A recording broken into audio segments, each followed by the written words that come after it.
We've been talking about how the Holy Spirit leads us into the wilderness and how he led Jesus into the wilderness. But that was not the first time that wilderness was an important experience for in the Bible.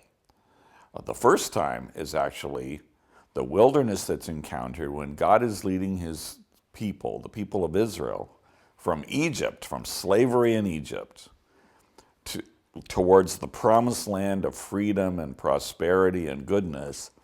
In between, they had to go through the wilderness. Wilderness was a stop on the way from slavery to destiny. And very often in our Christian experience, the same is true. Between our release from slavery towards our destiny, there is almost always wilderness in the middle.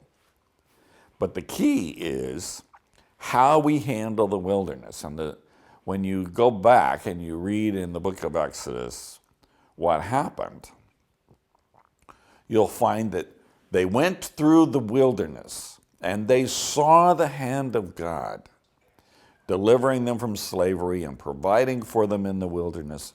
But when it came time to enter into the promised land, they did not have faith. They did not believe that God could bring them where they were called to go. They doubted. And because they doubted, because they did not believe, because they weren't faithful to what they'd heard from God, they got stuck in the wilderness. They wandered then in the wilderness and died in the wilderness without ever reaching the land of promise, without ever reaching the place of destiny.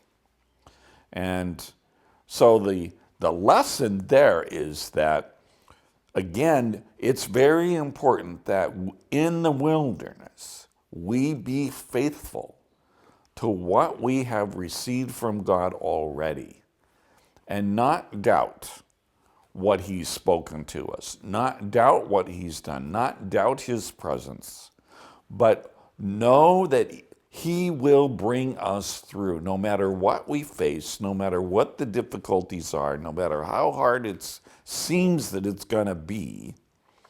We need to trust that God will bring us through, that he will bring us to the other side, that he will bring us into our land of promise. And if we can be faithful, we will come through. And of course, eventually, the next generation did come through, and they went into the land of promise. But the first generation doubted. And because they doubted, they did not see what had been promised.